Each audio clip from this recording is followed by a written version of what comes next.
You're listening to the Frugal Crafter podcast. I'm Lindsay Weirich, and my guest today is Becca Hillburn. She is an art teacher, YouTuber, and the author and illustrator of the comic 7-Inch Kara. She also happens to be one of my favorite online art supply reviewers. Becca, welcome to the podcast. Hi, thank you so much for having me. My pleasure. I'm so glad you could join us today because you are at the top of my list of people I wanted to have a conversation with when I started the podcast. Thank you. You've been releasing some really great not interviews, but they feel like friendly conversations and chats. I've really been enjoying it, and I really hope more people watch it because the intersection of two artists kind of sharing where they're coming from is really interesting.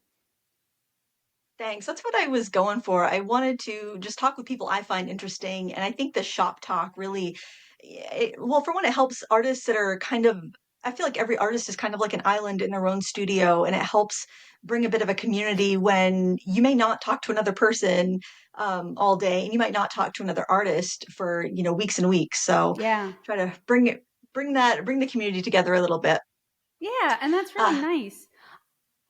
Um, Go ahead. I I notice a lot of us unintentionally self-isolate if we don't live near other artists. So I think encouraging people to have these kind of conversations and to normalize artists having these kind of conversations and even cross-genre artists having these kind of conversations and being respectful to each other, I think that's really important.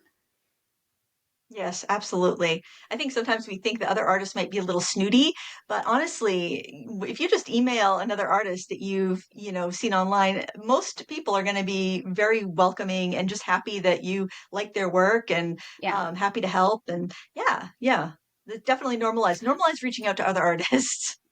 I've also noticed that That sometimes the snootiness comes from high anxiety. So it isn't even about you talking to them, it's that they are already very anxious.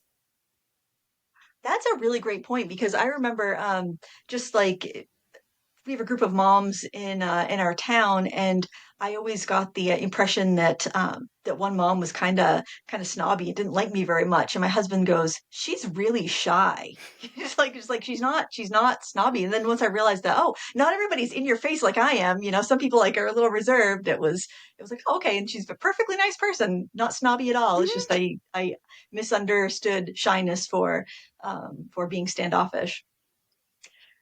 Becca, you have a lot of branches on your creativity tree. What is your favorite part of your creative business? The making of the stuff and sometimes the ordering of the finished stuff. It's really exciting to see something that you worked really hard on transform into like a book or into a pin or into something that people can use and enjoy. Oh, that's really neat. I hadn't thought about that. So you do a lot of conventions too, right? With your and a lot Yeah. of craft fairs and conventions, art festivals. I used to do What's that even like? more like my rough.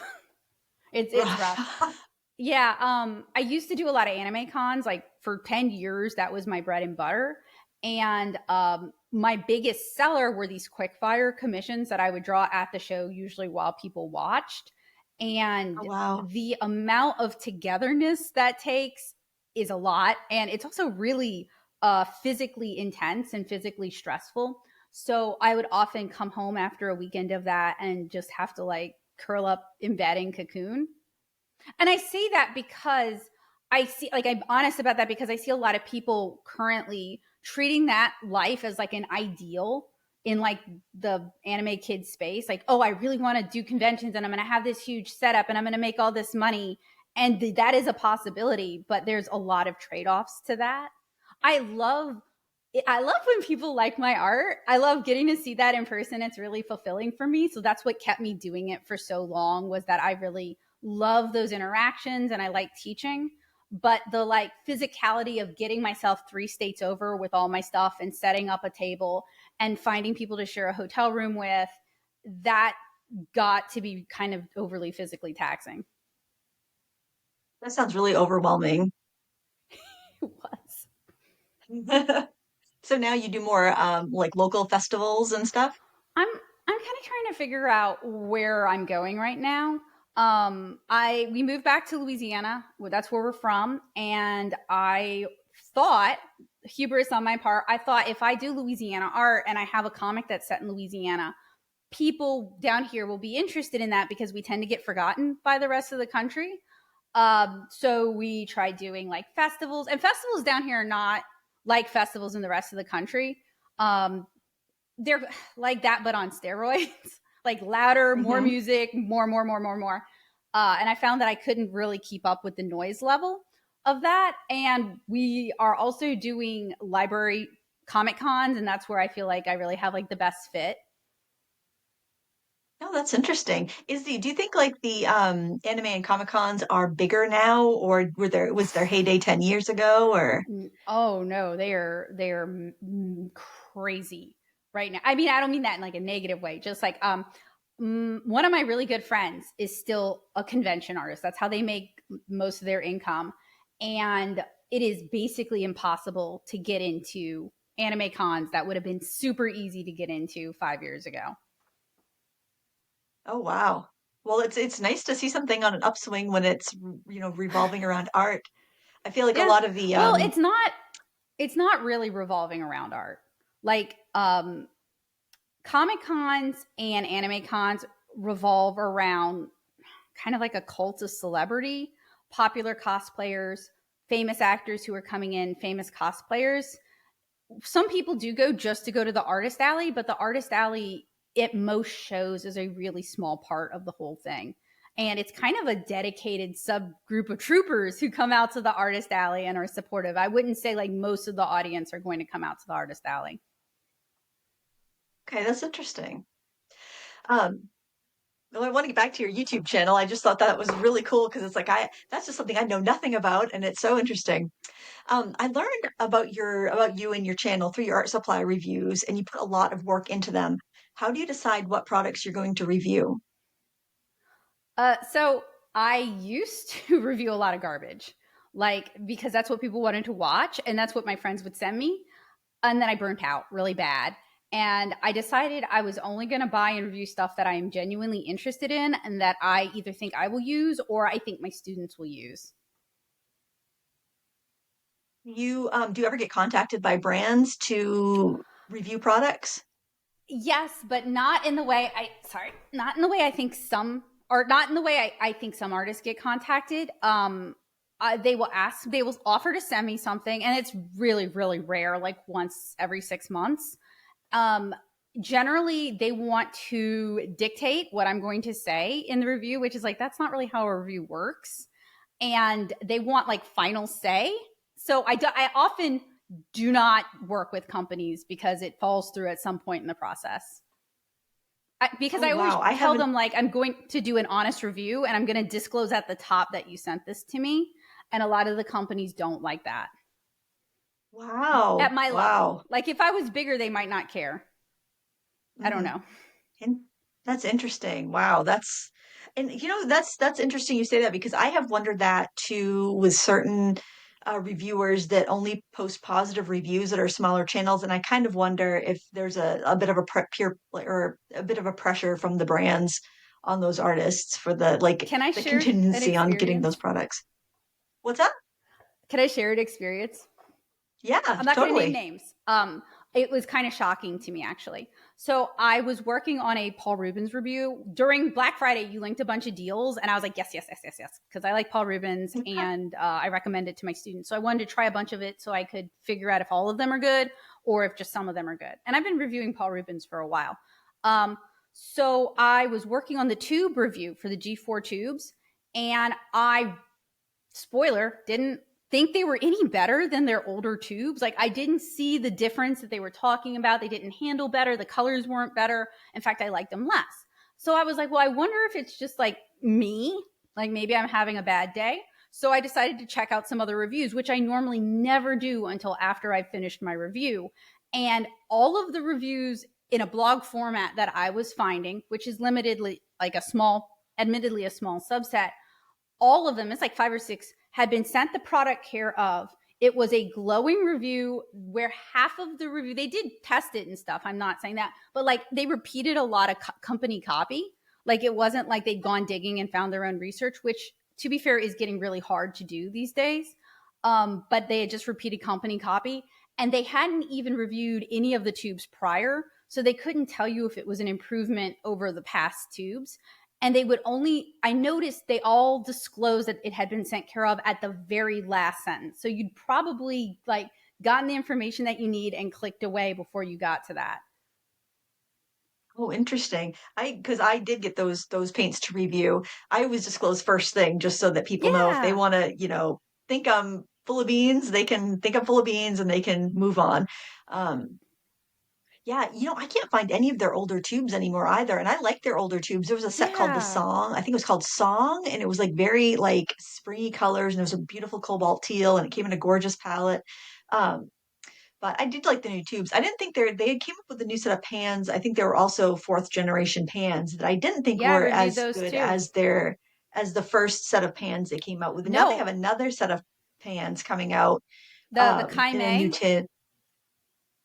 High May. I don't think so. I think it's the I think they're going to be in like the regular metal tins. I think they're going to be regular like kind of Western style watercolors, but the color selection is different than what was in their original 48 lineup in the half pans. But I saw they also have that it's like a student grade. It looks like it's in a cardboard box, almost like a Gansai looking paint that I've seen on Amazon. I haven't tried it, so I don't know if that's what Yeah. that's about. But the rep that contacts me told me it was a student grade product anyway. But So I that's think really I'm interesting. I on, think, sometimes they'll contact me and then they'll ghost me. Like I got contacted about huh, like would I would be interested in reviewing their Kaime from like the Gucci Eye line, and I was like, yeah, sure. uh-huh. And they never got back to me, so I had to buy it. I bought it myself.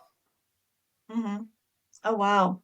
It's funny, there are certain art supply companies that heavily rely on influencer marketing and blasting out a lot of products to a lot of people. I remember when Arteza did that a few years like when they first came out, and it was like everybody had Arteza stuff in their craft room and art room. It was wild. And now they're in It's stores, grabby. so Yeah, yeah, they're in yep, that's Michael's. another one. Yeah. Yeah, Grabby's another one. They've reached out to me a few times, and I turned them down because just I already had a bad impression of the watercolors they were showing just because they looked like another set that I Mm-hmm. had that I really didn't like. And I'm like, well, I'm not going to Mm-hmm. accept this and just, trash it. Um, but if anyone asks me why I haven't reviewed those watercolors, I just say it's because it seems a lot like the Artistro ones that I used that I didn't really care for. But I did buy their quill brushes that was like a set of 9 faux squirrel quills, and I Mm-hmm. really liked them. And somebody was in a watercolor group on Facebook asking about them, and I chimed in, I really liked them, and somebody was like, I bought those, they were garbage, and I'm like, I actually like them, but I think they might have been comparing them with like an actual fur, like animal fur brush, and I don't Mm-hmm. use. The real fur brushes, so I really, yeah, maybe they're super different. I have one like old Winsor Newton quill that I actually prefer the synthetic better because it doesn't flop over quite so Yeah. much. It has a little bit more Yeah. snap, but it's all subjective, it's all subjective. Well, something And, interesting about some of these companies that do a lot of white labeling, like Arteza, is they will switch their manufacturers and they can't. So, mm-hmm. like, you genuinely might have gotten a better version of the quills, and then they switched manufacturers, and they genuinely might have gotten a terrible version of the quills. That's happened with Arteza products. Their original color pencils that came out were quite nice. They did have a little bit of a water reactability issue, but no more so than, well, maybe a little more so than like polychromos. Some polychromos colors will reactivate a bit. Must just be how much pigment they need to have versus how much binder to get the color they want. It wasn't that big of a deal, and they performed well. And then they came out with like a 120 set. The pencils looked identical, but Mm-hmm. the 120 set, nothing blended, nothing was reactivated with water. So, okay, great. And then they came out again during the pandemic with another set, and everything was super reactivated or reactivatable. And people were getting really upset because I think the pigment load was less too, and people were spraying fixatives on, and this was in the adult coloring book community, people were spraying Mm-hmm. fixatives on their work, and it was like bleeding. Like if they outlined something with black, it was just like running on their Yeah. on their papers. Oh. And it's like that's three different versions of the same product. So it's so frustrating. And it's frustrating when somebody watches one of my older reviews before it even occurred to me that these companies could change manufacturers, which I don't know why that didn't occur to me, but I think it was because white labeling was so, all these Chinese companies, all these Chinese products that are being white labeled was so new that Mm-hmm. it didn't even occur to me to think check the most recent reviews on Yeah. Amazon before buying. But there were some pencils. I think Pagos was the brand, and I thought they were quite good when I got them. And then it was like 6 months later, another person was reviewing them, and they were not even the same pencils. They were weak and they were streaky, and I'm like that. Those are not the pencils that I used. It was, and you could see it because they were showing it on video. It's like those. The quality has changed that much. I hope it wasn't Yeah. deliberate, like let's send out a bunch of things for review and then go to a cheaper Yeah. factory afterwards. But yeah, you just can't go by reviews on these white labeled products if they're over a few months old, it seems like. Which is, I just I mean, reviewed the art like the as reviewers, that's yeah. frustrating because it means we have to, we don't have to, but like we may have to re-review the exact same product multiple times. Right. And who wants to do that? And also, if I It's had a so review boring. for like I just reviewed the Amazon Basics pencils and I saw they that, were not yeah. good, but people said they were great. I was because I'd seen so many reviews of everyone saying these are almost as soft as Prismacolors. They're wonderful, they're vibrant.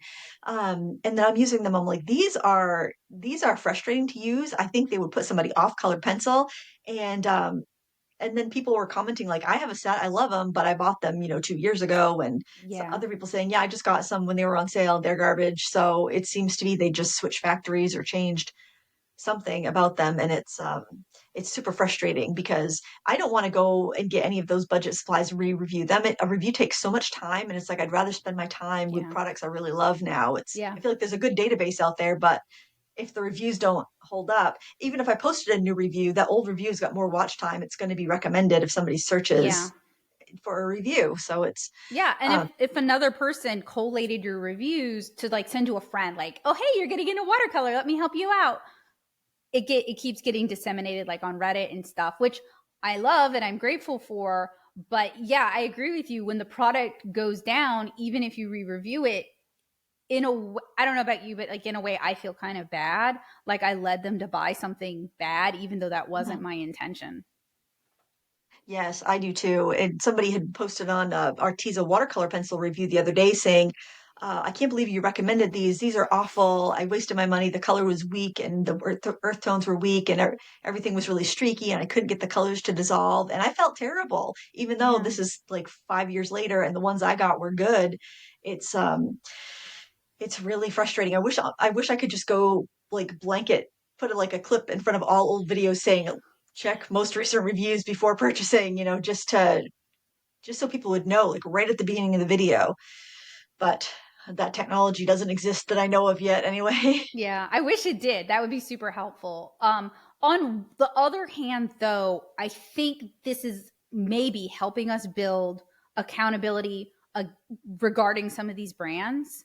And they they can't drop, I would like to say they can't drop their standards, because like now there's been these reviews that are real time demonstrating these products and have pointed out these issues and have pointed out these things that they like. And if you lower the product quality, people will be able to tell, especially because we have all these groups that are like sharing their notes and talking about it. However, I still see people really standing up, really fanning, you know what I mean? Like they'll die for this company who doesn't even know you Yeah. exist. And it's like, Hmm. no, if we don't hold them accountable, just given the way our country is currently, they will let their standards slide. Like some of these smaller companies might not, but like Winsor and Newton has released some stinkers. Hmm. Yeah, and well, I think that when they shipped their manufacturing of cotton to China, that's when we got the big influx of white label Chinese products. I think they got their hands on that recipe of like, oh, this is what Western customers want. And then I think that really informed a lot of the factories there to make a little bit better of a budget product so it could go in and compete with student grades and stuff. Because it didn't seem like there was much of that before the Cotman's watercolor was made in China. And now their artist markers are made in China too. So they used to be made in France, their watercolor markers. And all of their new products that are coming out, like their pastels and their colored pencils and their watercolor pencils, and like they have now a student grade gouache. All of those are coming from countries like China, Vietnam, places Yeah. with a cheaper workforce. And it's like, how long? It's like, are you just trying to ride your name as long as you can? And then what's your plan? Because you have a good reputation, or at least you had a Yeah. good reputation, and you're just selling it, selling it down for your shareholders to, get some short-term profit. I don't understand it. Why would you trade on your good name? I just don't understand that mentality. They're such an old Yeah, company. Prismacolor did that too when they sold to Rubbermaid Newell, and their customer Hmm. service is atrocious.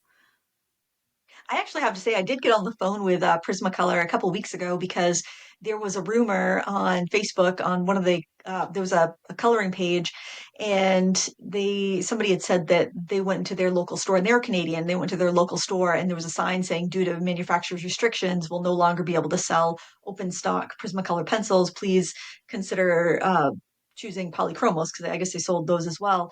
Okay.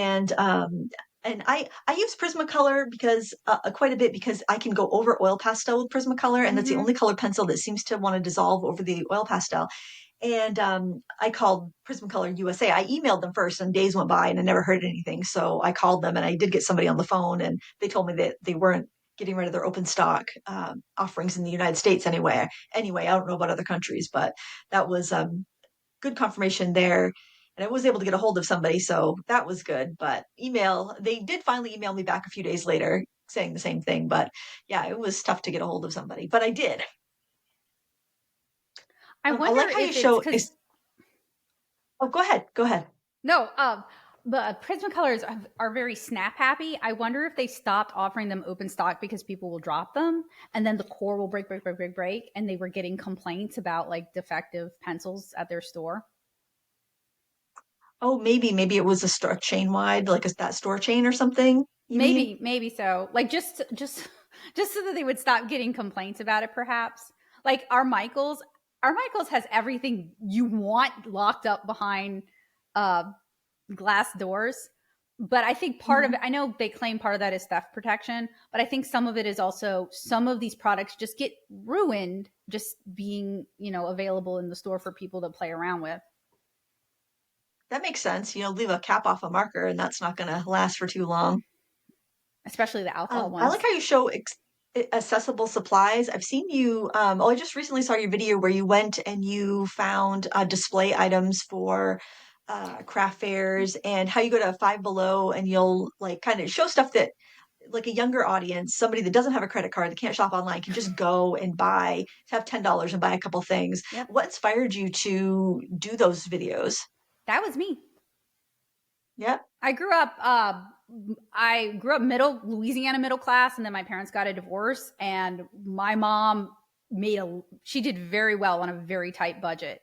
So we we did a lot of Dollar Tree spend. If Five Below had existed as a teenager, I would have gone feral. Um, I spent a lot of time at Dollar Tree and Walmart. I spent a lot of time making stuff I wanted that I couldn't afford. But also, I teach in an area that they wouldn't consider themselves lower income, but like we're lower income down here and there's less disposable income and families have more kids. So, like, individual children may not have much spending money.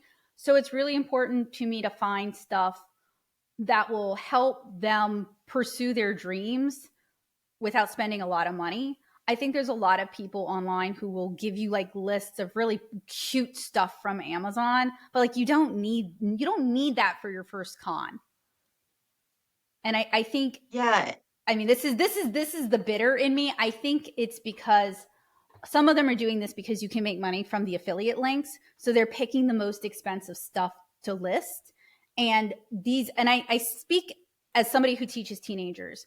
A lot of them think their favorite YouTuber, their favorite TikToker is always going to be honest with them. And they don't yet realize like how to comparative shop. They don't yet realize like some sites are going to have that same product for much less. You could go on AliExpress and find, like, Amazon is basically just AliExpress at this point for a lot of products. You could go on AliExpress and find the same product. Um, so it was important. It's been important to me to show them that art can be accessible almost regardless of your price point. Yeah, I think that's great because you have a younger audience too, and they're, Yeah, I would think, a little bit more impressionable than maybe like my audience is my age above. They're pretty shrewd and um, they're being pretty smart with their money and they can kind of see if something isn't as good as it seems. yeah. But I think it's real tough, especially younger audiences watching faster videos that are highly edited and everything looks so good, but you're not seeing that struggle. You're not seeing that real time frustration with the product, and it can be very tempting That's looking. why I sometimes I know I can come across as very negative sometimes. And what I'm trying to do is I'm trying to be extremely honest with an audience who gets lied to a lot. And it's not, I don't think they're stupid. My teenagers are super smart. I think they are they want to believe the best in the people that they're watching, and they want to believe that everyone they watch is a good person who has like their best interest at heart. And so sometimes that means to combat them getting kind of deceived for financial gain, I have to be like overly harsh a little bit. Yeah, that makes sense. Especially So with in some of the your art vast, supplies like Arteza. yeah, yeah, and because you see everybody promoting, well, for a while there, And everybody was Grabby too promoting right them. now. And they're Yeah. they like on that note, and I'm not looking to make enemies, but like I keep getting served ads or TikTok videos, they feel like ads, where it's not disclosed that they were sent care of. It was not, they are singing its praises. They're not actually showing them using the product. They're just talking about how great it is and then the finished art. So you don't, and it's TikTok, so it needs to be fast, but like they are selling this product that I know is being heavily pushed to art influencers right now to sell. I've gotten offers from Grabby and similar companies, and usually no one ever offers to pay me, and I don't ask. We don't negotiate money because that's not why I'm doing what I'm doing. But they will offer to pay me, and it's a not insignificant amount of money. So like I kind of know, I have an idea of what's going on behind the scenes, and I know what market they're targeting, and it really upsets me because I teach kids in person and I have to spend a lot of time explaining that they're not bad at art, that art supply, that what they're using is fighting them, like, and letting them borrow my stuff to see if they like it better. And it really makes me upset that people my age who know better are making money lying to teenagers. That sounds really harsh. I'm Yeah. sorry. I really empathize with teenagers. So like it really upsets me to see people take advantage of them. I'm not that familiar with TikTok. The promotions you're seeing on TikTok for those products, are they part of the TikTok shop where people just Some shop of in them the are. app, or is It's that, yeah. So it didn't used to be like a year ago I'd get a lot of those and it wasn't, but now it's my TikTok. If I'm not really careful about like swiping away and curating, it will just be TikTok shop stuff. Oh wow. Those The thermal only sticker the only printers, Oh yeah, I've seen those a lot on people's just YouTube videos. they're Um fun, but they're the not as good as the nothing ever is. right. None of those Yeah. products. Yeah.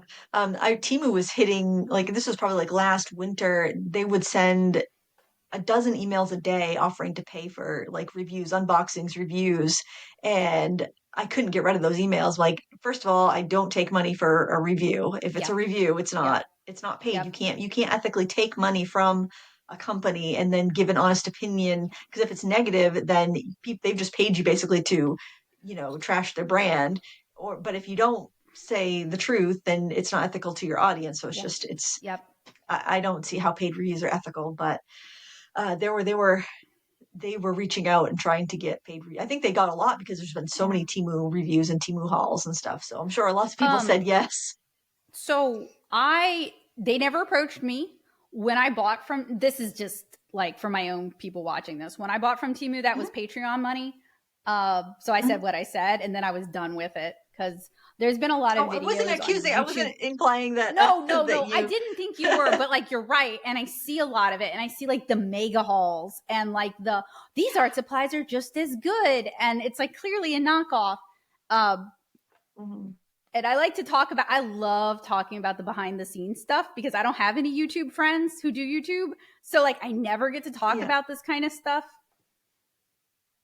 Yeah, it's fun. It's fun to shop talk, and I'm sure people are interested even if they're not on YouTube. It's like, oh, what's going on? What goes on behind the scenes? And Those are my favorite videos to watch is when people talk like nuts and bolts or they talk about like trying different things for a month to see if it changes their analytics. I'm just interested in that kind of yeah. stuff. Oh yeah, it's so fascinating how different channels that you think are serving the same audience, one can do so well and one doesn't seem to do well at all, but it's like they seem to be doing the same thing, very similar deliveries, very similar consistency. How come this one's gaining and this one is losing? It doesn't seem to make sense. Something is going on. And then you find out that the one that's successful maybe had a TikTok that was really popular, or they had an Instagram, they had something that was feeding people into their YouTube channel that the other one didn't. It's There's so many factors. I'll look at my analytics and I'm like, I have no idea why this video did well and this video did poorly. This one I didn't even edit and it did well, and this one I spent weeks on and it's like crickets. Nobody's interested. I have no idea. My most popular video is it's like the content is fine. It's about making stickers at home, but it is garbage. It is shaky cam. It is shot super poorly. I didn't think anybody was going to watch it. I recorded it to explain to a friend how I like at the time was cheaply making stickers at home. It's my most popular video and I hate it. Well, it's the content. People want to know how to do that, and it was very searchable and it's evergreen. So, you know, Yeah. yeah, I get it It's though. just but I have done because YouTube will recommend like if you have a video that does well, you could try redoing it. So once a year, I would try to do like just go to Michael's and like talk people through like what's a good price, what's overpriced, and because the first one I did like that did really well, and every Hmm. subsequent year it does not do well at all. I like those videos that you do though, because it's funny because I don't like to shop, but I will watch somebody else shop. It's just like I like to watch people clean. It makes me feel like I've done something. But I also think it's really interesting because I live in a pretty remote area, and so you have a lot of stores that I don't have. So it's interesting to see kind of like what's on the shelves and what's available and what somebody else would recommend if it was, if they were shopping for somebody. So See, I find them that gives very interesting. that gives me like some good perspective because I feel like I live in an area that doesn't have a lot. So it's good to hear somebody else be like, hey, you have stuff. And I'm over here like, but San Jose has a Muji. It's a Japanese Ooh, that stationery would. store that Yeah, I've never been in one or a Daiso, but they look like they would be so fun to go to. you need to go. Daisos are so much fun. We were supposed to get I don't a know. Daiso at one point in Nat when we lived in Nashville, and we never got it. Yeah, I don't know if I don't think we have them. Probably Boston would be the closest one to me if they have one. I don't know if they do. It's like I've never been into a Blick. I would love to go into Oh some of those stores. no, Blick Those would be is so fun. fun. Oh my gosh. It's it's tough living out in the sticks here. So of Well, all the things you reviewed, oh, go ahead. oh, I was gonna say every time we go on a trip, I make it a point to look up the art supply stores, especially the brick and mortar, like the local owned ones, and like that is part of the trip for me is going to the art supply Mhm. store. Oh yes, totally. We visited my daughter in college, and they have an artist and craftsman supply down there, and so I went in Oh, there and that's cool. checked that out. That was nice. That was a nice one. I think they're a chain, but I think they're just New England or maybe just Maine even, but they have really nice selection, and it's nice to see a real art supply store because we don't have any more up here. I think Belfast we have a small one called Fiddleheads, which is really cute. It's right on the coast. It's nice, but it's not. I mean, it's just a small shop. They can only sell so much because there's only so Yeah. much of a population. Um, but yeah, it's a treat for sure. Have you ever what is the most surprising art supply you ever reviewed? The the mailing pigments, actually. They are Yeah. still like I just finished doing the tube review. Thank you for like pointing out when they went on sale, by the way. Um, and I still really like them. I think they're very solid for a student grade watercolor. Yeah. Not to have any spoilers or anything, because maybe your review will be up by the time this podcast comes out. But what did you think of the tubes, if you want to say? What do you think of the tubes versus the pans? So I set the tubes up in half pans. They are I was surprised by how liquidy they are. Like they are very loose watercolors. But they set up really well in half pans. And I found that they handled about the same when set up in half pans as the half pans did. So if you want to refill your half pans with those, you feel like I, in my head, in my weird little perspective, I can't see why you wouldn't just go ahead and upgrade to like Paul Rubens or something.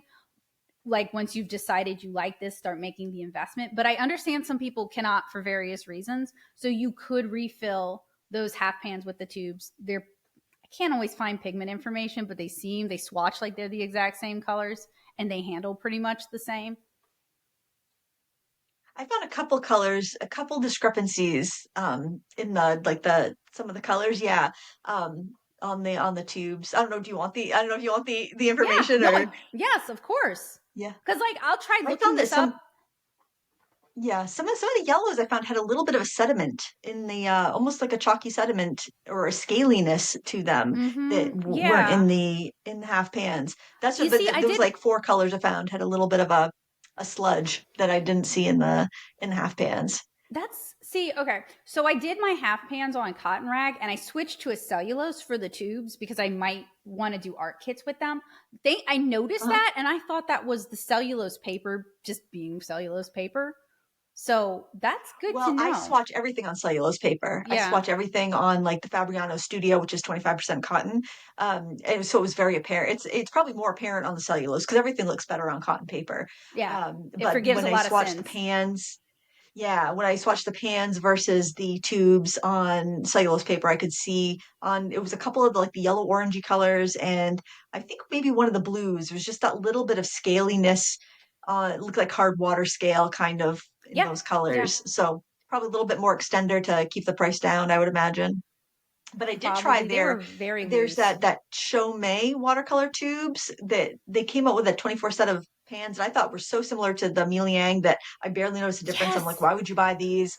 And but then with the tubes, I noticed the tubes were better quality than the Miele tubes, where the pans, I didn't notice a huge difference between the Miele pans and the Chaumet pans, but their tubes were quite a bit better. And the tubes actually worked out to be if you went compared how many mLs of paint you got in the 36 Milang and the 24 Chaumet, you actually it was a better price to get per ml of paint to get the Chaumet paints.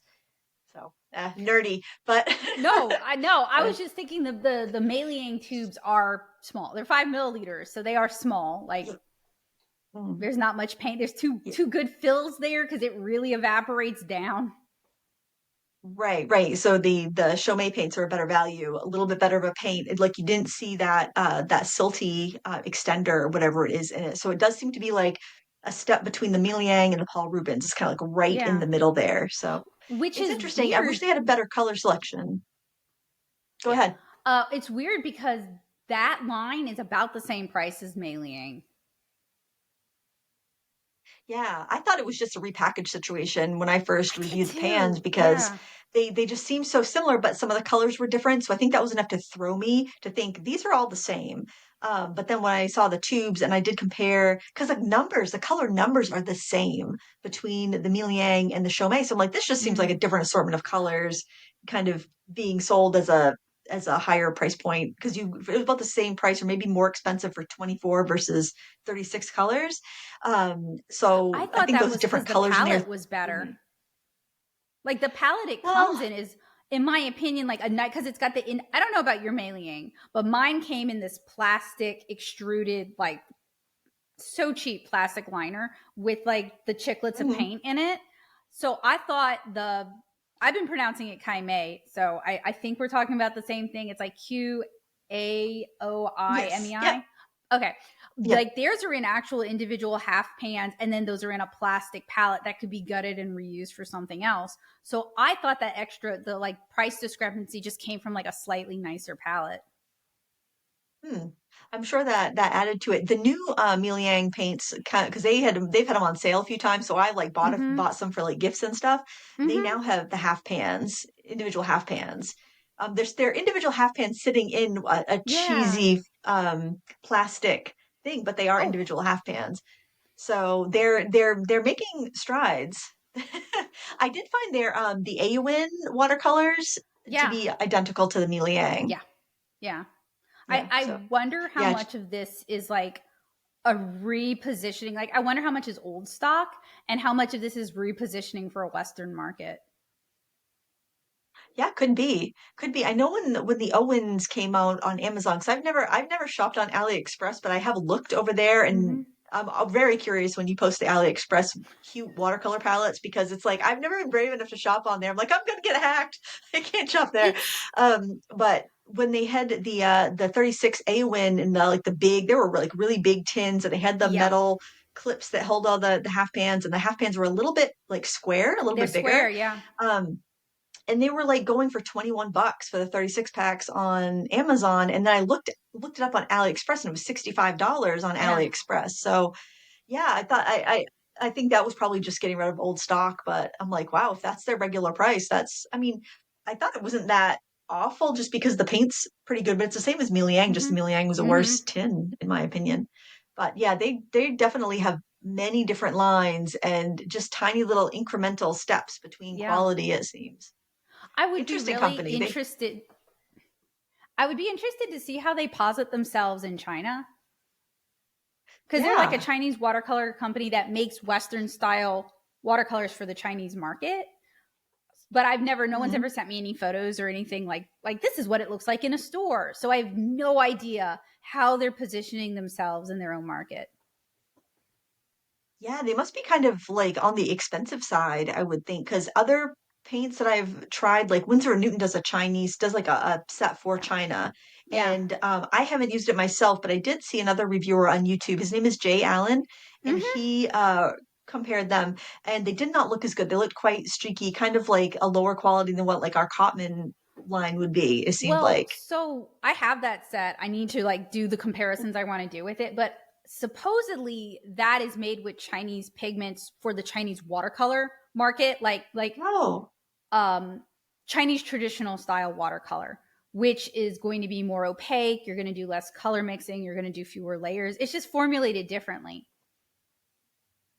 oh, okay, that would make sense. It's also a lot cheaper too, a lot less expensive Yeah, compared to the Western but version. they mill their pigments a little bit differently. Like Is it I like coarser or? some of them aren't. So a lot of the way they'll get color shifts between, like, let's say a malachite green is one will be coarser and one will be finer, and it's the same base mineral. I think it's really interesting, and I can't get in from. I can't like. I want to take like Chinese watercolor classes, and I can't find anybody who's doing it here in English. Hmm. Yeah, I wonder if you could find something on like Craftsy or Domestika or something like that. Blue Heron Arts has video tutorials. I just find that the YouTuber admission, I learn better in person or from a written Mhm. document with photos. Oh, I had a book. I'll have to dig it up and email you the title. It was a Northlight book that I probably picked up in the late 90s, early 2000s, and it was a I think it was a Chinese artist, and he did this kind of fusion between the Chinese style and Western style Oh, watercolors. It was just gorgeous. I might know who you're talking about. No, I have like some of the books, but I mean, look Mm, at this. Like, that's a tome. yeah. I'll have to find that book and email you the title of it, because it's escaping my mind because it's been a long time since I looked at it. But yeah, such beautiful work. Anyway, have you I ever really used love oh, go ahead. I really love how expressive and how much movement can be captured in like Chinese and not Nihonga. I love Nihonga, but not necessarily thinking of Nihonga, more like Sumie, and like Korean watercolor. Like, Hmm. that's kind of what spurred my obsession to start researching loose florals. Is like, I am positive they're coming from a Chinese watercolor background and just not talking about that. Not that I think it's a great conspiracy or anything, but like, you can see so much of Chinese watercolor in loose watercolor florals. Oh yeah, absolutely. Have you ever worked on the I think it's a Japanese paper called masa, and you wet it and you crinkle it up, and then you spread it out, and then you paint on it. And when you paint on it, the paint because there's like a one side of the paper, the side you paint on is like it's got a coating on it, and I don't know if it's like it almost feels like a wax, but the paint Yeah, does stick to it. And it's a rice paper, and you crinkle it up, and then you spread it out while it's wet. And you paint on it, and then the paint settles into the little cracks that are made when you crinkle it up. And that it is sounds such a cool. pretty effect. Like you'll see artists do like cherry blossom trees or landscapes and stuff, and it just you've got this beautiful, almost batik look over Hmm. it, where like the cracks in the surface of the paper show up. There's a an artist, her name is Kathy George, I believe, who brought that paper to America, or at least kind of popularized it. Um, this is probably back early 2000s. I imagine I think she's still teaching. It seems like I see her work advertised in like the different workshops, workshop services and stuff. But it's a gorgeous paper, gorgeous style. And I know Blick sells the paper. It's MASA Oh, is the name of the paper. MASA. I was taking a note for myself. Oh yeah, yeah. I think you would enjoy it. It's fun. I've used it a few times on the channel, and I've used it more pre-YouTube times. Then you just kind of get out of the habit and forget about stuff. But that kind of reminded me of the loose florals, hearing about that. Well, Do I you have a prefer background to in review oh, watercolor? I'm sorry. Go ahead. Go no, ahead. you're fine. No, I have ADHD. I'm going to interrupt. I'm sorry. I have a background in Oh comics, no. and I tend to work too tight. Like I over. Hmm.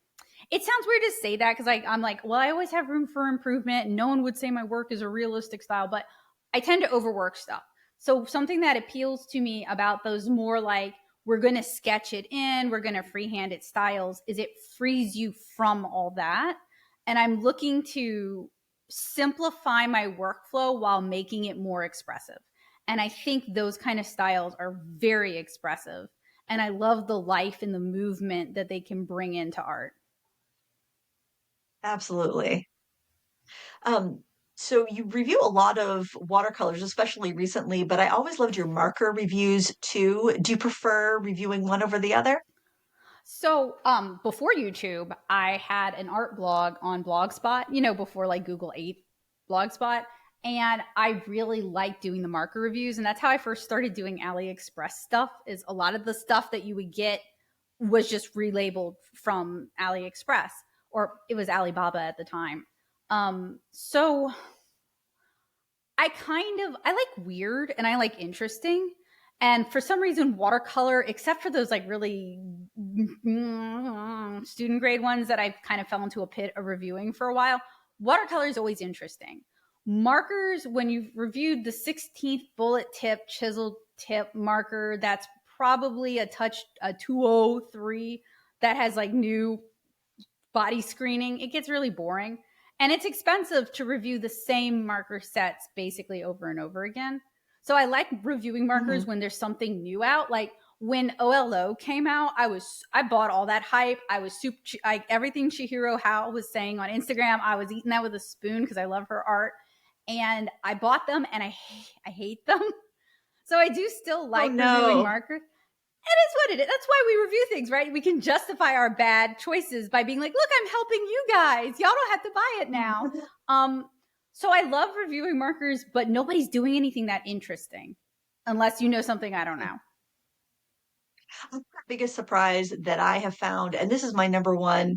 Well, I have a couple number one recommendations for markers. One would be the Blick Studio, which I think you also enjoy. But the other one is from a craft company called Altenew, and they Mm-hmm. have a marker, and they've got the foam rubber, like that neoprene nib for the brush Yeah. nib, and then they have a fine nib on the other side, Okay. and a refill for every marker, and the refills are bigger. They're like I think they're 30 ml refill bottles. So I mean, and they launch their markers with and refills everything all at once. And so I love that. They've got a beautiful color selection. I don't know what they're up to for colors now, but it's more than what Blick is offering. But the fact that it's got the fine nib and the brush nib, I think is super useful, super Mm-hmm. especially for they're a stamping company, so they're Mm-hmm. going after more stampers. But I think for any artist, that's a really nice option to have.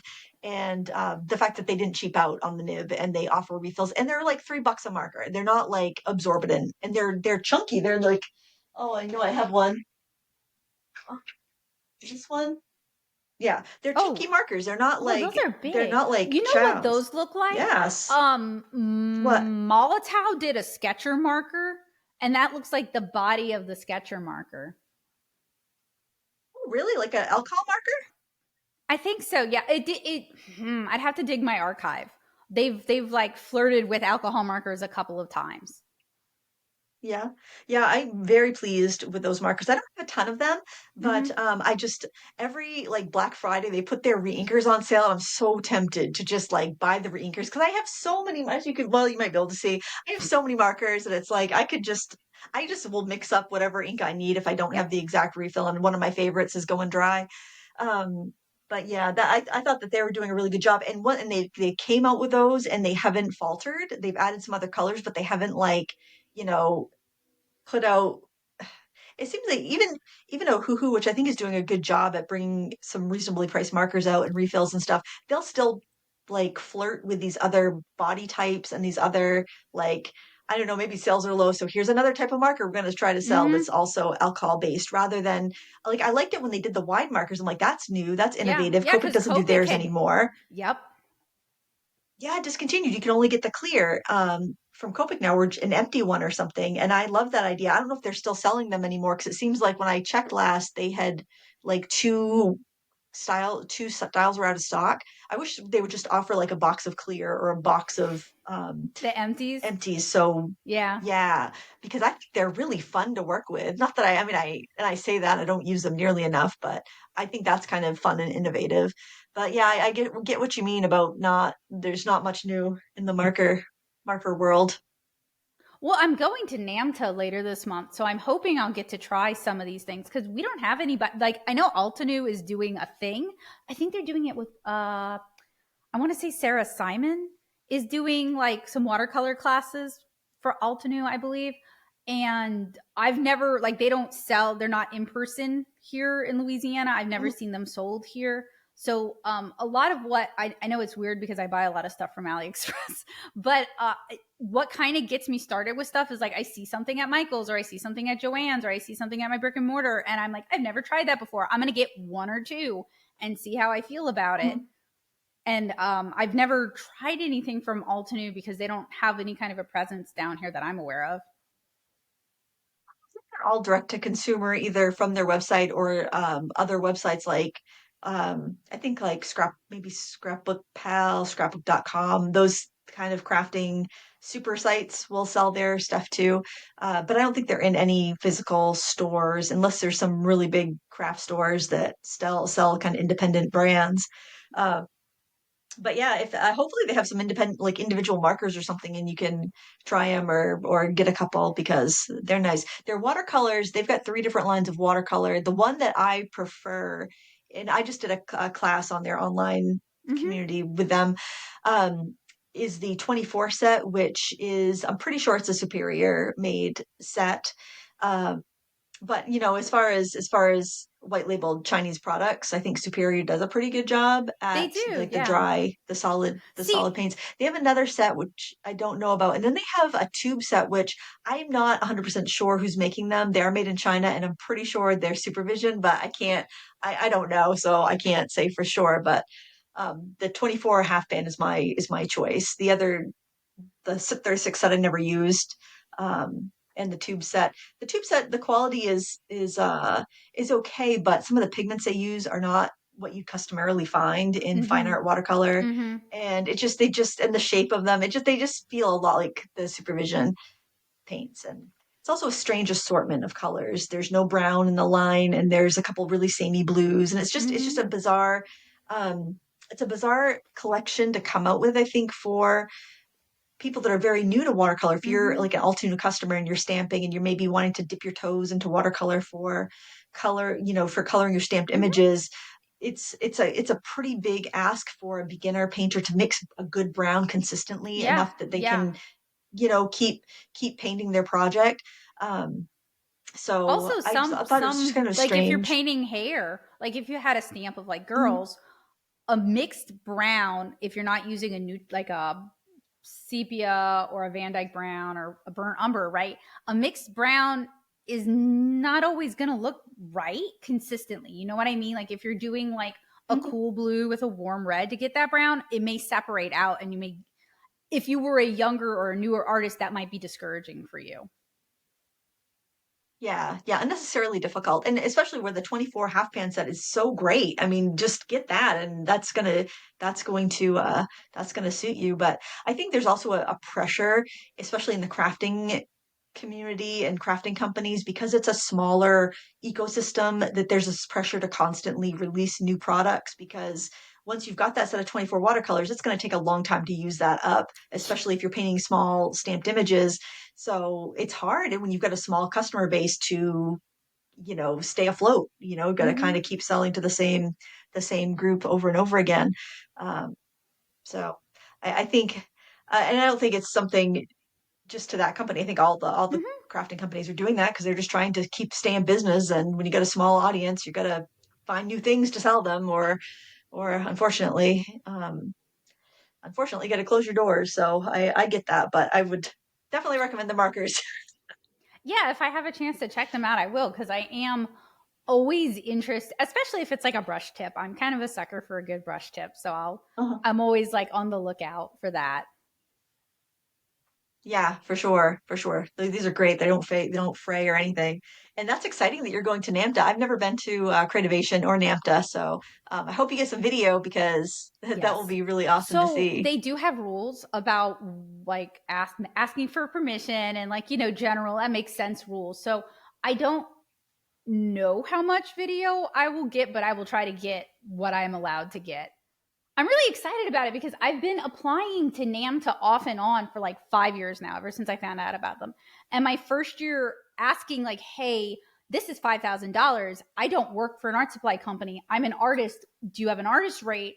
The response was like, why would an artist be interested in art materials? And I explained to them, like, it's interesting to me because it's just like different perspectives. Like, people don't always realize that people not in your field might be intensely interested in your field.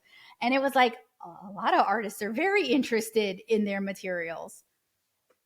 So I'm really Yeah, excited to I get thought to they had go. some sort of yeah. I thought they had like a rate for like a newcomer They rate do or now, something yeah. for Yeah, the first time I nice. applied, it was several years ago and it seemed like it was very just industry facing. This was before they started bringing in like more uh I hope I'm not ticking anybody off by saying this, but I am part of their like, they call it like a digital content creator group, but everyone is more art influencer, like they're much bigger than I am and they're more art influencery.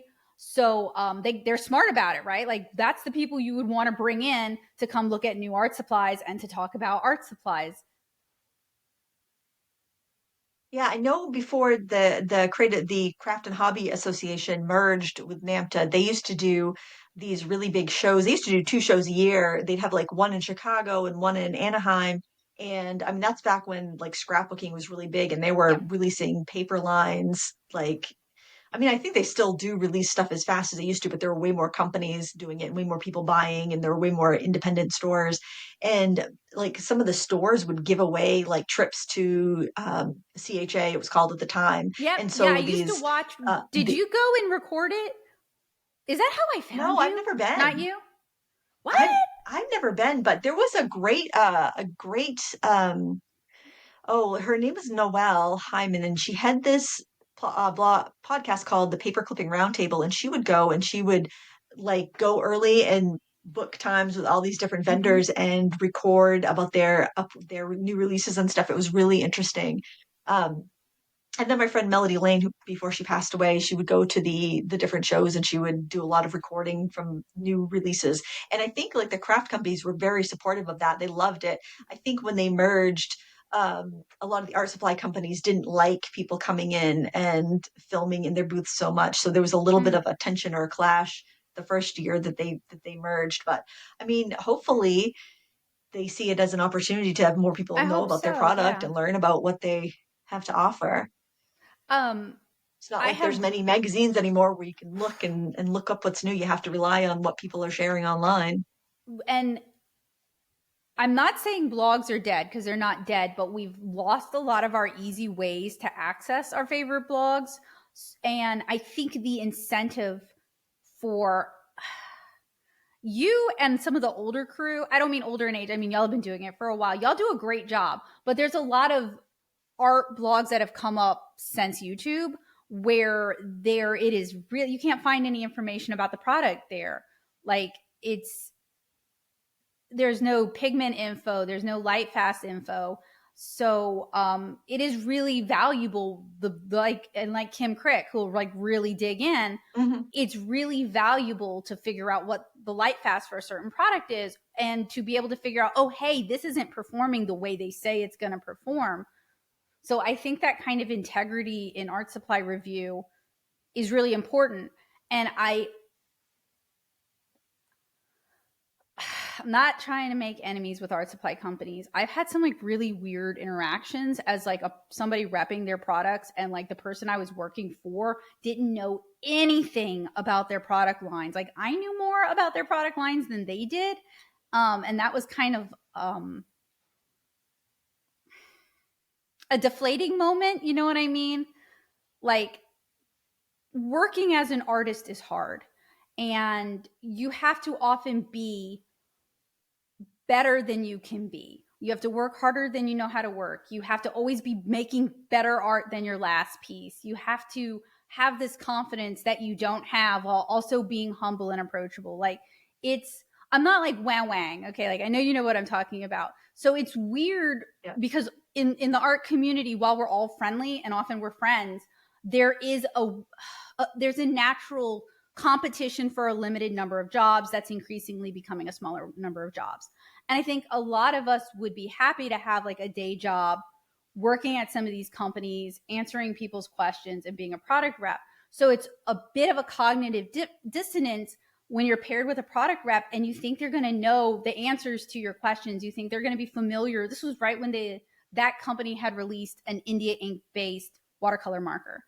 And she couldn't answer any of my questions about it and couldn't point me to somebody who could. And it was really weird for me because like I was doing Plaza and Plaza's hands-on creativity, and I loved doing it, and I would answer people's questions and demo stuff for people. But when they wanted to know what the pigment base was, I could tell them what my best guess was, but I didn't know for a fact, and nobody could confirm or deny what it was. So I That's wonder if frustrating. some of these art supply companies, and this is pure speculation based on my own personal experience, which given I am a small channel that is not particularly popular, they may not prioritize answering my questions, which is fine. I wonder though how many of these reps are familiar with the products that they're repping, and how many of them have gotten very used to the products just selling themselves.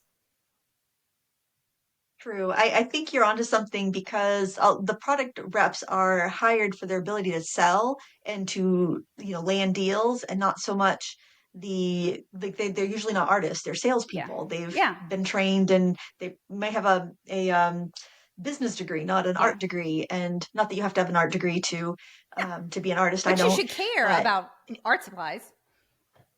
yeah, yeah. And I think a lot of times it gets shuffled though, because when you look at a lot of these companies, especially if they're the legacy companies from Europe and they're being sold in America, they're being sold by a subsidiary, and the person could have been pulled off of the school supply division and thrown into the art supply division. And, they're not lifelong artists. They're just learning as much as they have to learn to sell the product. And beyond that, it's just, I mean, when we think about it, when you're steeped in it, you know how much you know about art supplies because you've been steeped in it for Yeah. so long. Yeah.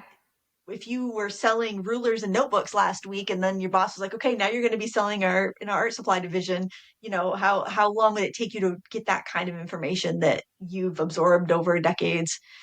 I think it's tough, but I think it's common, very common. But I think where I was going with that, the ADHD makes it hard sometimes for me to know where I'm going with things, is that might be why they're not comfortable with us recording, because they are not actually going to be able to answer our questions. And that is not a good look. And they're aware of that. So maybe it is about optics control. And I can respect that. Like there are times I don't And want to be on camera. Right. That didn't occur to me. I figured it was they just didn't want their competition to see what they had come out with because or they didn't want, Temu to see what, or people that sell on Temu to see Oh, what they came Timu up with so already they don't knows. rip it off. Oh, seriously, they probably do. I have So do you friends think it's who more important? Oh, go ahead. Oh, I have friends who I'm going to tell a friend's story, but I'm not going to name names in case they don't want me to tell their story. They are a professional dice maker and they make these gorgeous resin dice. And they did this Kickstarter for their ducky dice, which are little resin dice with a duck embedded. And it went bonkers. Like everybody wanted these ducky dice. So they partnered with a manufacturer in China because they could not fulfill to that magnitude of scale by pouring resin, right? Their company or an employee from their company knocked them off before they had even gotten their final order. Oh, wow. Yeah. That So stinks. yeah, it really sucks for them. And I also know like washi tape makers, like people artists who will design washi tape and then have it manufactured, they get ripped off a lot. And enamel pin manufacturers, like artists who do custom enamel pins, will get ripped off as well. Oh, wow. So where I'm going with You have that a lot is of pins on like your coat. I do. I like to buy them at like the artist alley or from artists. Oh, neat. Are any of them yours? Like your designs?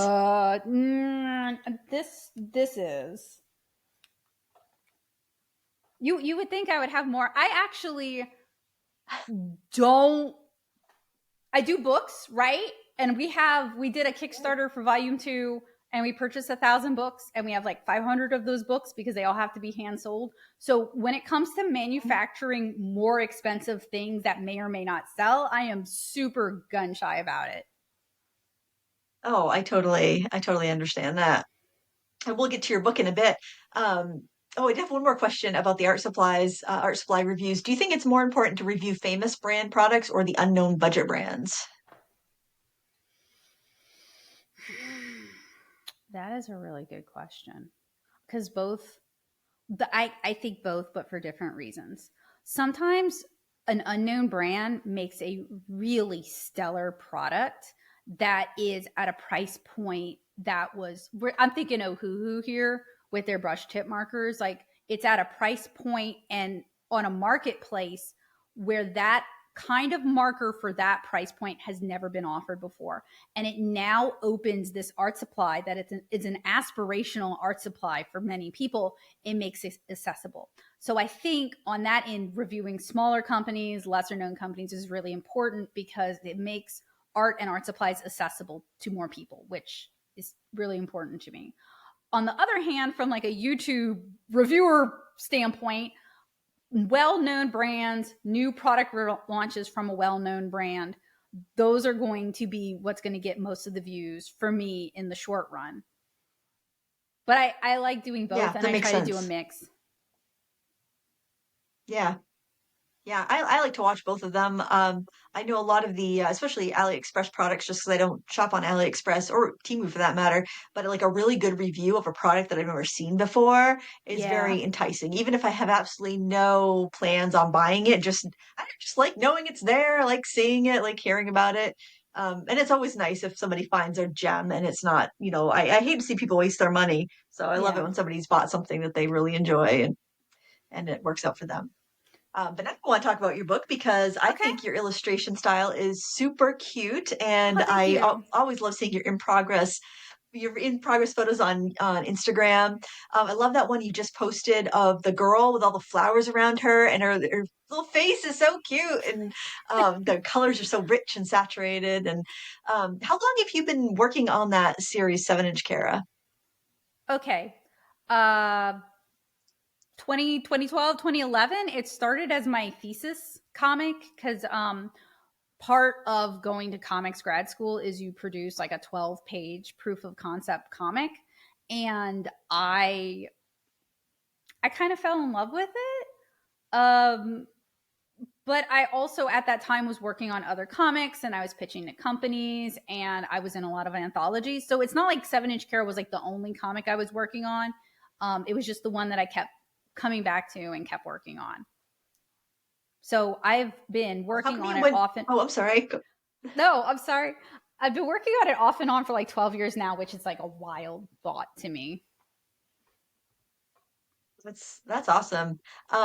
What made you choose to go with a kids comic versus an adult comic or a teen comic? Okay, so my thesis was on how comics support literacy. And this is before there was any real solid research about how comics support literacy.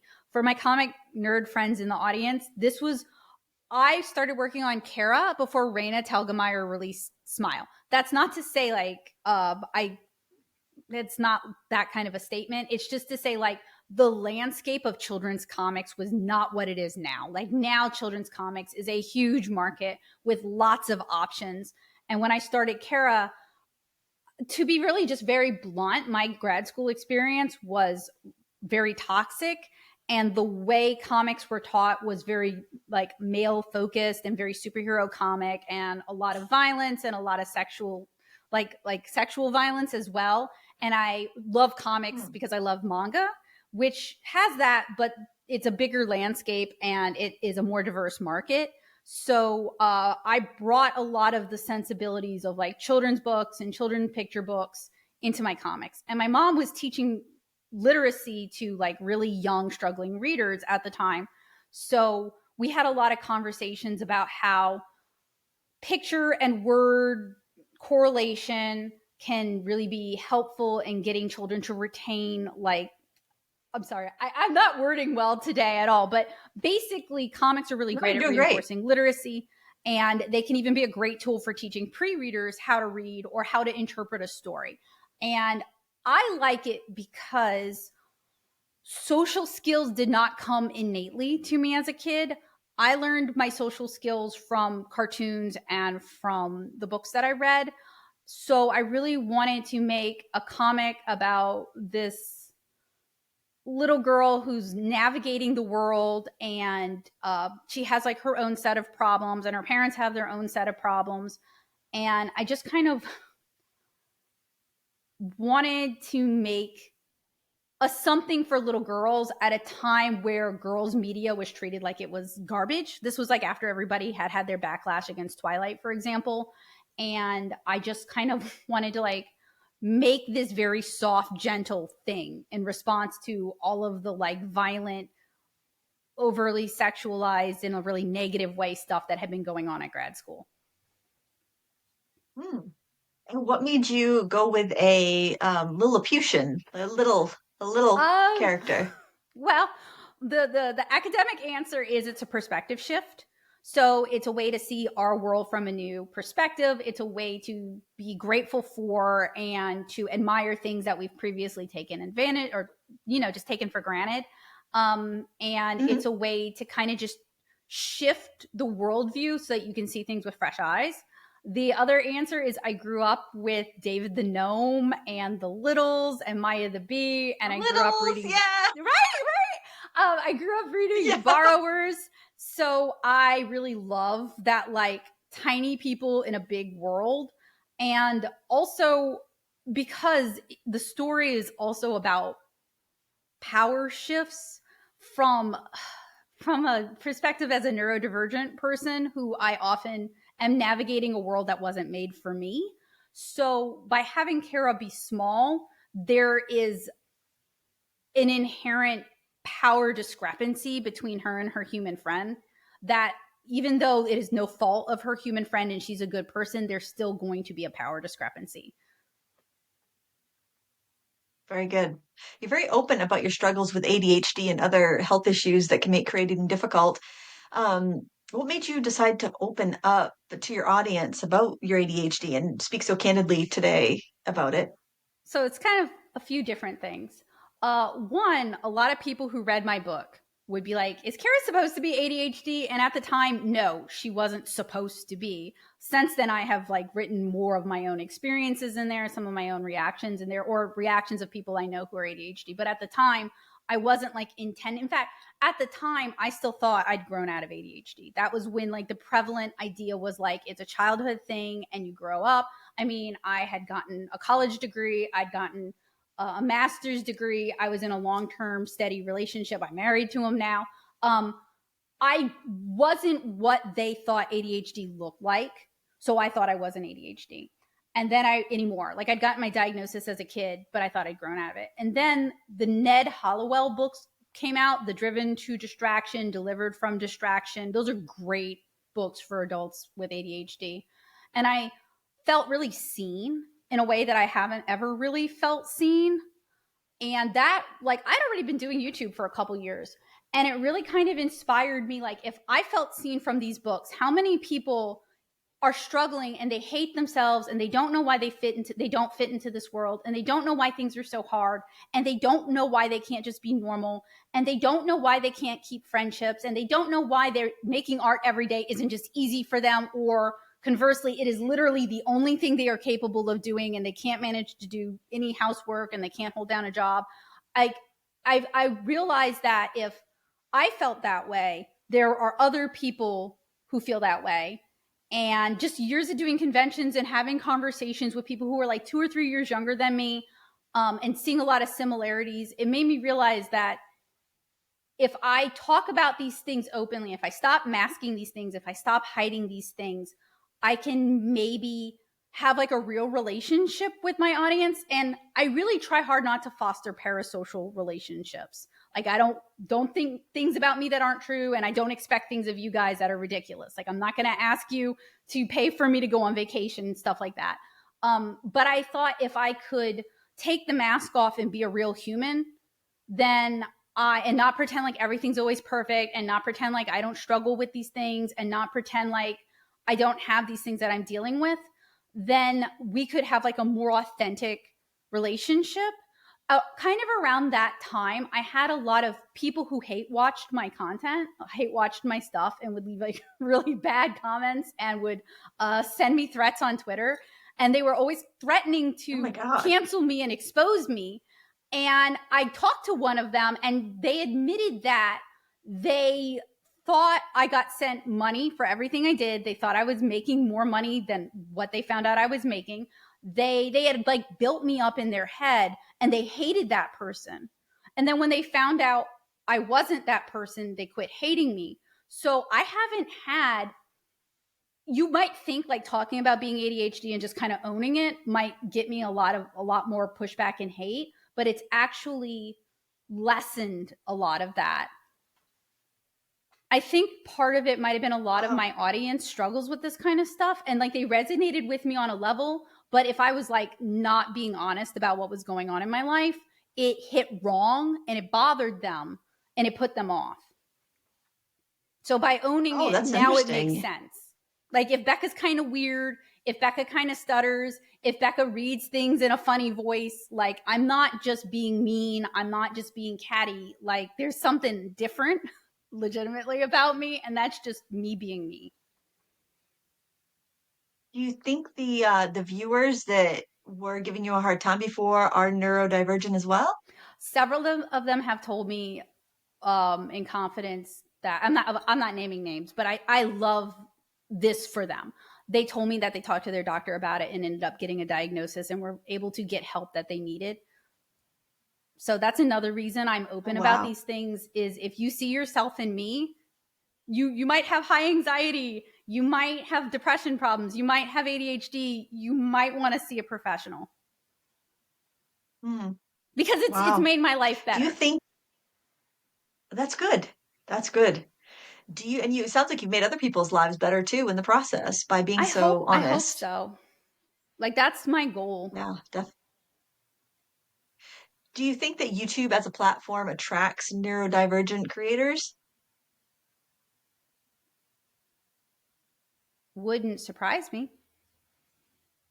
I mean, think Yeah, I about it. don't know what the We percentage, what the go ahead. we Yeah. spend a lot of time talking to ourselves and a lot of time working alone.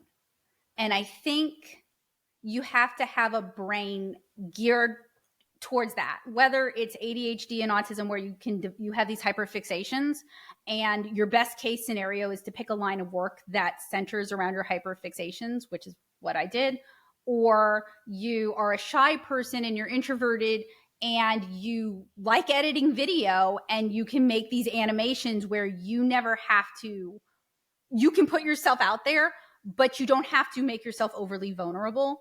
And that's something that like a lot of neurodivergent people like making comics, because we can express ourselves the way we wish we could express ourselves every day. That real side of us where people are patient and listen, and don't just like take the first response we gave, which is usually not really how we feel. A lot of neurodivergent people like making comics. I wonder if YouTube is kind of similar, where we can kind of, I don't want this to sound like we're lying or inauthentic, but we can kind of craft how we want to say things. We can edit things so it comes across better, instead of that foot and mouth disease where you say the first thing you were thinking and then you wish you could shove it back in your mouth. Mm, yeah, I can see that. I went to a college for radio broadcasting, and Oh, I that's think almost cool. everybody that was in my class was voted class clown in high school, including me. So it's like that career seemed to attract all of the class clowns. We all went to radio. So I kind of wonder if there was similarities, because I think a lot more people are also being honest about it when I watch various creators.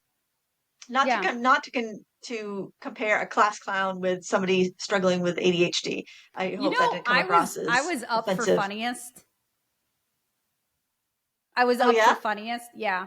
So I didn't win, but I was like second place for funniest in my high school. So I actually think a lot of ADHD people, humor is such a good way to get people to like you. It's a positive way to get people to like you. And you're really seeking that positive affirmation. And being the class clown Mhm. allows you to be yourself, but people get to like you. So I can't speak for every ADHD person, but like I don't have a problem with that comparison. We've gotten worse, I promise you. Oh, yeah, as I was saying that, it's like, oh, that's probably not a good analogy, but I No, it's was, fine. That but impulsivity. yeah, yes, impulsivity. I definitely have that. Um, You so know, you've also talked about, oh, go ahead. No, go ahead. oh, sorry. What I was going to say is I'm really enjoying this conversation, because we can both be that little bit more impulsive, but I think we can both trust the other person to not let us foot and mouth by accident. And that's something I don't love about YouTube by myself, is I can't be, my jokes don't always land because you can't see my face. So that kind of reeling yourself back in can be, that's what editing Becca has to do, like um it's like when you have that stage and you have that audience, like I I assume you don't watch a lot of drama YouTube. No, I guess not. I'm kind of Like, is bycatch that of like drama. the tea spilling? Do you mean like the It's tea it's spilling YouTube or? it's like tea spilling, but it's like two steps.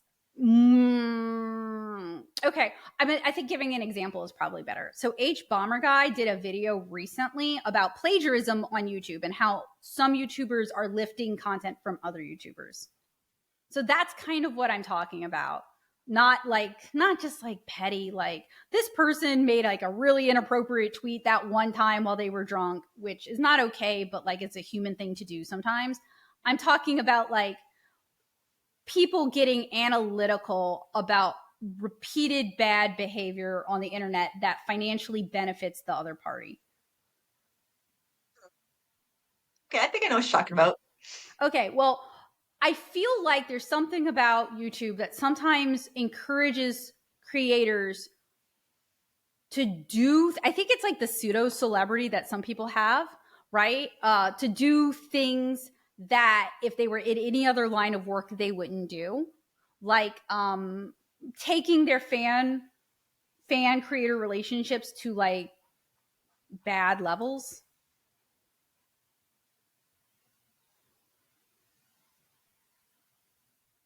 I forgot where I was going with that. I'm so Yeah. sorry. So are you worried that were you worried that you have too close of a relationship with your No, fans, no, no, no. or? But I think part of that is because I did not become popular.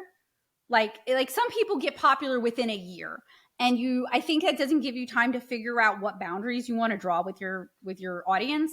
I have a really, by YouTube standards, a fairly small audience, and most of them seem like really nice people from the interactions that we've had. But I try to maintain boundaries because, like, I'm a private, like, I talk about having ADHD on the internet, sure, but like, I'm a private person and I don't want to share every aspect of my life with other people, nor do I want people showing up at my house at 3 a.m. uninvited. Whereas I think if for those people who became internet famous quicker, it can be harder to decide, oh, this situation is making me uncomfortable. I'm going to take precautions to make sure I'm not available in this way. Or I'm not going to post that I'm at this coffee shop right now until I've left because I don't really feel like talk. I just want to have a coffee. I don't feel like talking to people today. Like, I'm not feeling very social. And I think having a really slow growth gives you time to think about that kind of stuff. Hmm. Yeah, the parasocial thing on YouTube is it's very strange because, you do start to recognize people that leave comments and, Mm-hmm. it's very pleasant, kind of like how you would see somebody at the corner store or the bank and you'd say, "Oh, hi, how's it going?" They have grandchildren, they've just, bought a new car or whatever. You have pleasant conversations, and that's, I think, that's kind of nice. It's a nice Yeah, I like parasocial that. friendship, just, that's positive. But then when you start getting direct messages from people and they're talking about stuff that's way too personal for someone who's not their therapist or a friend in real life to know, then that gets a little bit scary and a little bit like, uh, sometimes you get emails that people mean well. They're, telling you how your content got them through a dark time, and that's fine. But sometimes you get almost panicked messages from people who need help. Yeah. They like, we don't know each other in real life, and you need to reach out to somebody in your real life because I'm not equipped to this. I'm not a psychiatrist or even someone that can alert your sister or your parent or anything. It's yeah, that can get really bizarre.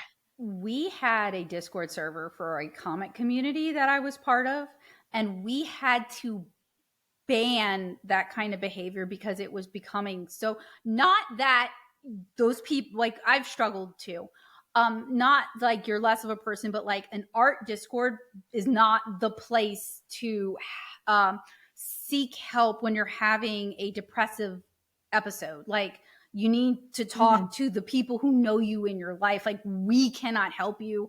And some of our chatters were like, some of our members were also going through their own mental health stuff, and that could be very triggering for them as well. So yeah, like, you want to be supportive and helpful. Like, you can tell these people like need a somebody they can talk to, but like, I don't know about you, but I don't have a degree in psychology or psychiatry. I am not equipped for this. I can recommend some books that you can read, and I can recommend you talk to your doctor. Like, that is the depth I can go, because I'm legitimately worried that anything I say might be the wrong thing. Hmm. Yeah, absolutely. And I think that because, like your videos are very friendly and casual, and it does feel like when I like the people I watch, I tend to watch people that I feel like, oh yeah, I would definitely go grab a cup of coffee with this person. I would go, go plein air painting with this person. I'd like the people that I watch. I like that kind of chill vibe, friendly. Um, type of personality, and especially your videos tend to be longer, and I could see people saying, "I've spent 5 hours with you this week, so obviously we're friends and you know me," and so when they're messaging you, and they're going along the road. It's like they're going along the road at one speed and you're like at a standstill, and you're like, what is, they know so much about you, you don't know much about them, but they have spent probably more time with you than they have some of their own family members and some of their own friends. So it's yeah, so probably makes perfect sense for them to reach out to you when it's a completely one-sided relationship, or mostly a one-sided relationship. And Right. Like, um I think, I yeah, go ahead. because I have a smaller audience, um, it is easier for me to like just chit chat with some of them for sure. But yeah, like, if we've never talked and you're sending me emails that are like this long and you're angry and I can't tell why you're angry, it's going to trigger a panic attack for me, and I'm not going to be able to respond to you because I'm on my own mental health road. So like, sending me repeated emails, getting progressively angrier at me because I didn't respond. Like I'm just a YouTuber who talks about art. Like I don't know where this is coming from. But Mhm. I Yeah, it's do think that um I do think that there is some benefit to. I'm from the generation where we were told never to give our real name on the internet, which uh, and not to ever give our real location or anything like that. And Joseph and I are both like we were hyper internet growing up, right? So like we followed those rules, we worked under pseudonyms, that sort of thing. But I think some people were not brought up with that and they share way Mhm. too much information way too quickly. And YouTube for years would give the advice of be authentic.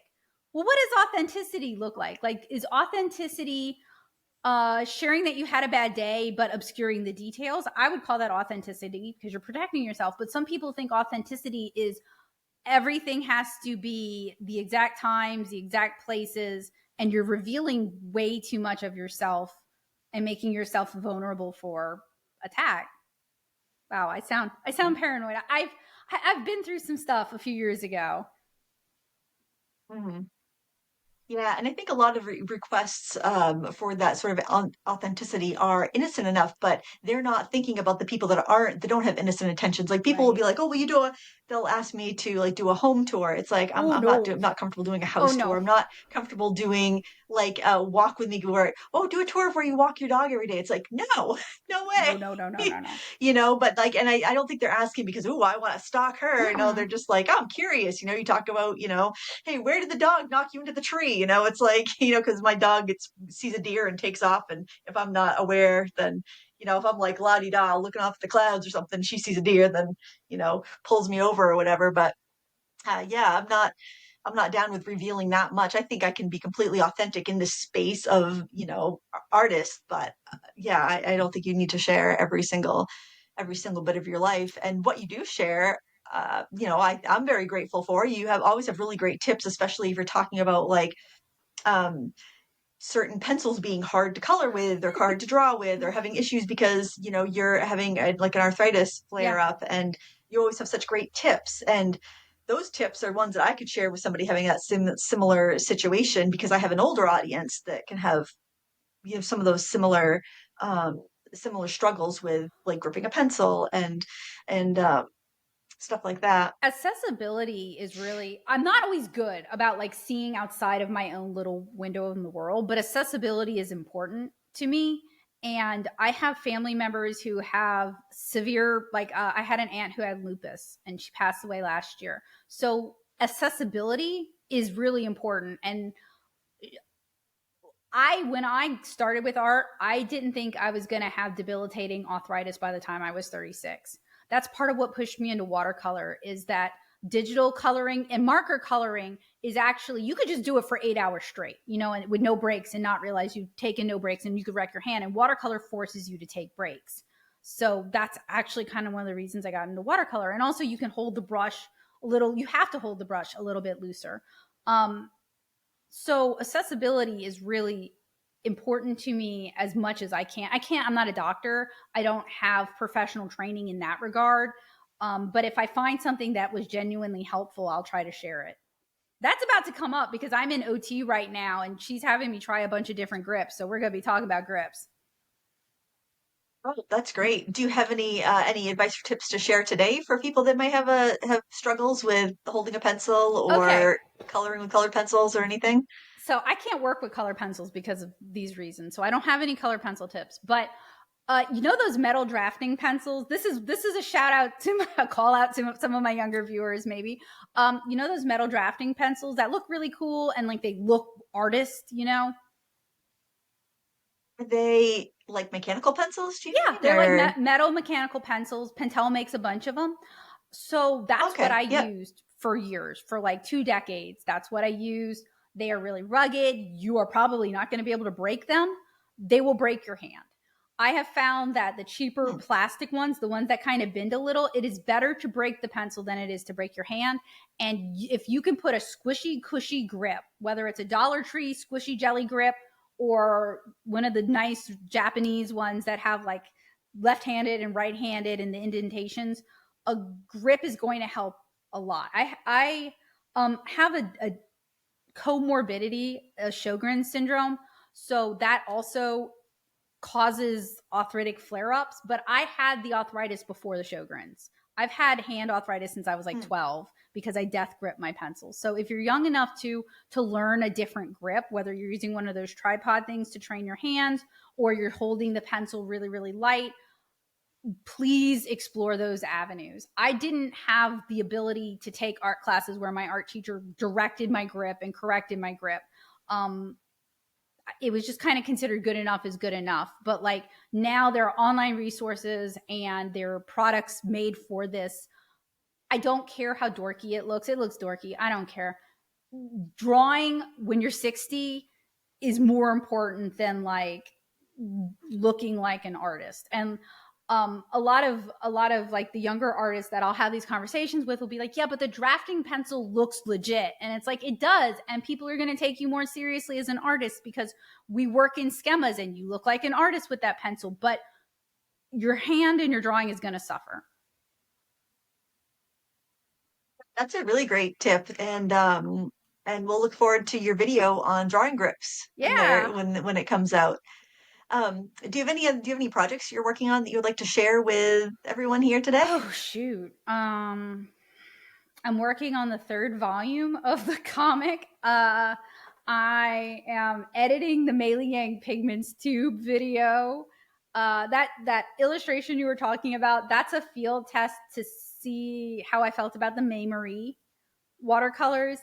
And I'm still just kind of plugging along with my easily influenced series, which is a series of reviews where it is so easy to talk me into buying art supplies. Um, so I decided to lean into that impulse and buy art supplies that are repped or have the name of popular influential artists, like modern artists, not like, Rembrandt. And some of these things I've really liked, like the Mare Marie Blue was actually the Jenna Rainey and the Jeannie Dixon collaborations. And I ended up really liking those paints. And sometimes I'm very disappointed in the quality. But I think when you lend your name to a product and you tell your fans, like, this is what I use, I feel like you are in a way putting your reputation at risk. And as somebody who teaches in-person classes at libraries, I do a lot of cleanup for other art influencers. People will come and be like, oh, I watched so-and-so's video, but look, I tried to do it and it didn't work. And then we have to try to like work back why it didn't work. So it's a series that brings me a lot of anxiety, but I think helping people look critically at the art supplies that they're buying, learn to separate an admiration for the artist versus the things they're telling you to buy. I think that's an important skill to learn as well. And I don't know that everyone grew up reading Consumer Reports, so I don't know that everybody has that skill. And that's like my underlying goal with that series is like, when the artist is good and the supplies are good, that's fantastic, but we can enjoy the artist separately from their art supplies. Yeah, that's a really enjoyable series because for one, it's interesting to see what other people put out there into the world and how other people use it. And Yeah.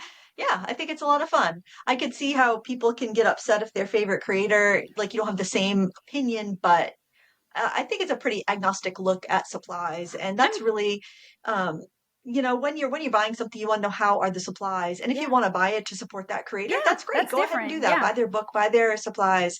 But no, but some people are like they're spending their $20 they have for that month on the one Yep. thing they can Yep. buy.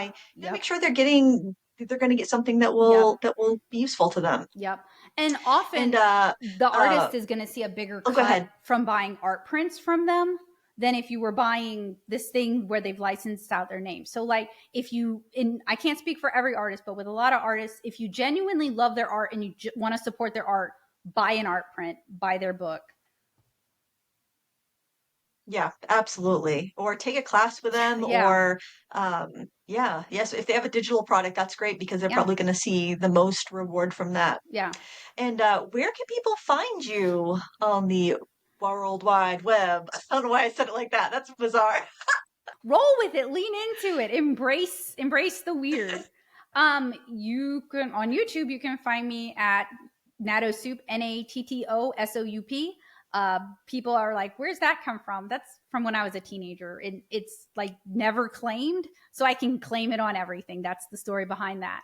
And if you'd like to read my comic, you can actually read it as a web comic for free, just to see if you like it. Because for a lot of parents, it's really important for them to vet what their kids are reading. You can vet it for free at 7inchcara.com.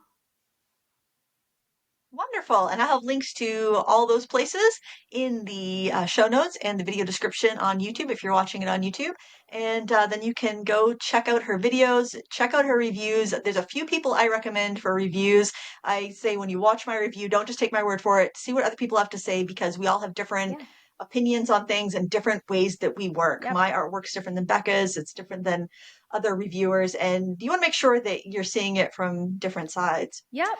Becca, thank you so much for spending some time with me this afternoon. I know that we went a little long. I hope I didn't mess up your plans for the No. day, but it was just so nice having this conversation with you. And I appreciate you spending some time with us today.